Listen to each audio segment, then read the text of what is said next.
What is going on, Bulls and Bears? Back with another dose of you know what. Please fill in the blank. Thanks for being here. It's Monday, July 15th, 2022. We got a lot of news to cover. We continue to see just awful, bad news. I wish I had good news to bring you here as far as the economy goes, as far as the financial situation for most people. But it's not good. We're going to talk about it. Now, I do see your comments. I try to read most of your comments, sometimes all your comments. Don't always have time to reply to all of them. But I do see questions here that get repeated. Here's one. Oh, JJ said there's going to be a recession. There's no recession. Folks, if you're waiting for the officials to come out and tell you that there's a recession, if you're waiting for the 6 o'clock newsman on your local cable news network to tell you that there's a recession, you're going to be way behind the eight ball, because what is defined as recession is complete, absolute nonsense, right? We're going to talk about GDP in just a few minutes here. But if you go off the official numbers in so many areas when it comes to economic news and data, you're going to be way behind. If you think there's really only 3.6% of people unemployed right now, you're way off the mark. Why is the labor force participation close to 100 million out of the labor force? So there's one example. I mean, there's many.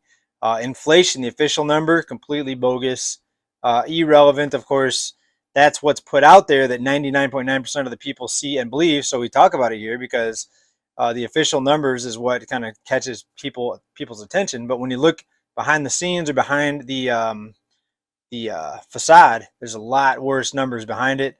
Same thing with GDP. GDP can be falsely inflated, and we're going to talk about that here in a minute.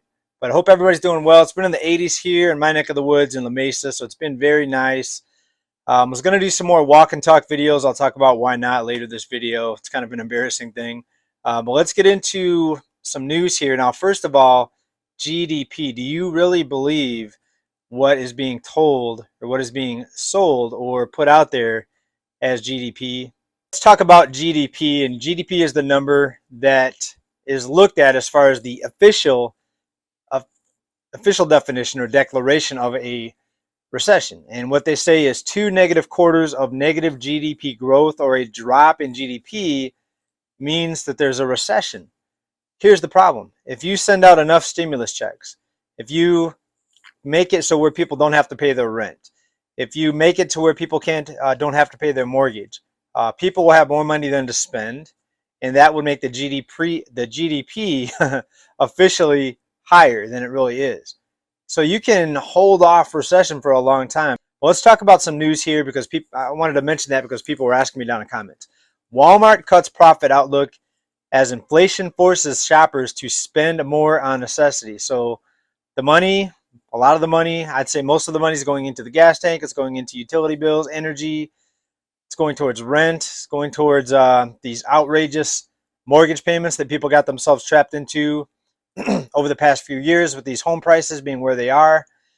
Simply crazy what's happening. So even Walmart, broke people shop at Walmart. Walmart is, I mean, that's down there with the Dollar Tree and the 99-cent store. I mean, as far as where you go to shop, yes, they have some nice things there.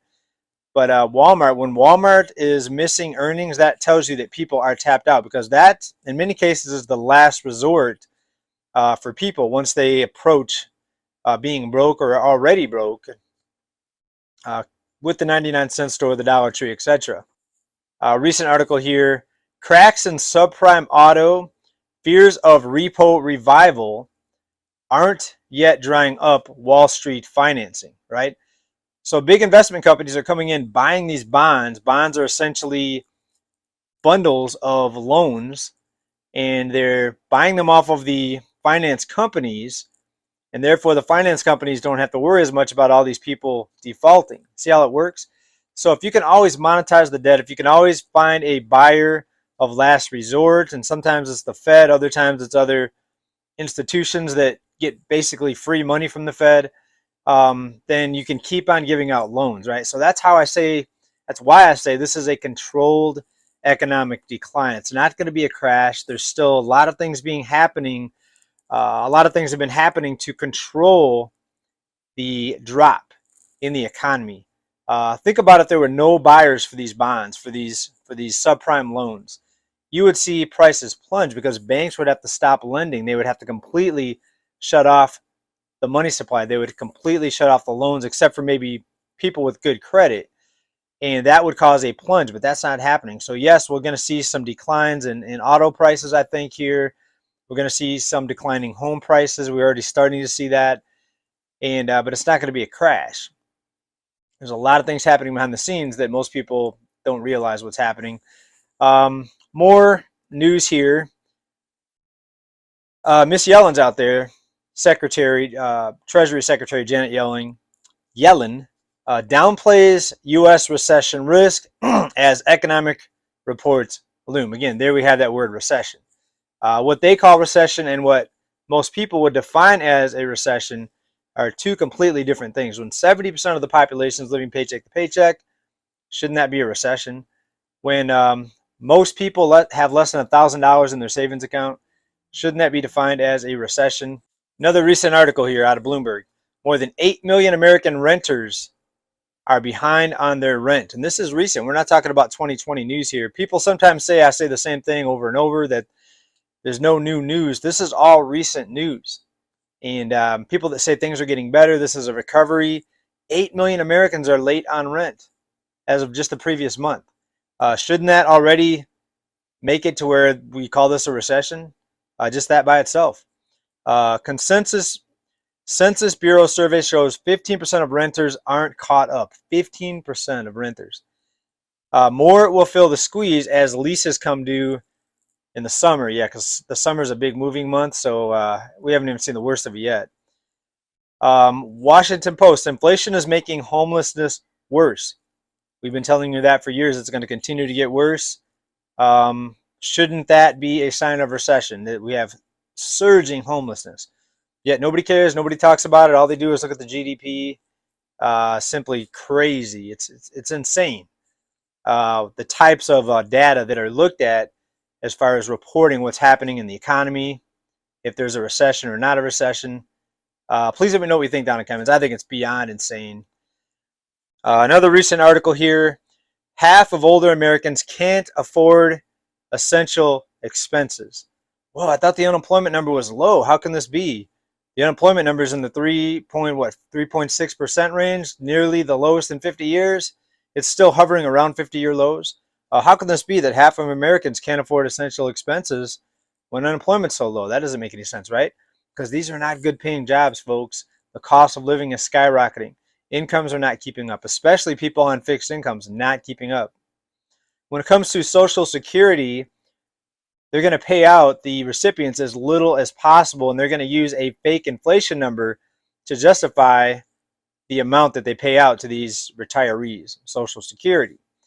And it's going to cause more pain. People are going to get further in debt. We're going to see more elderly on the street, people begging for money.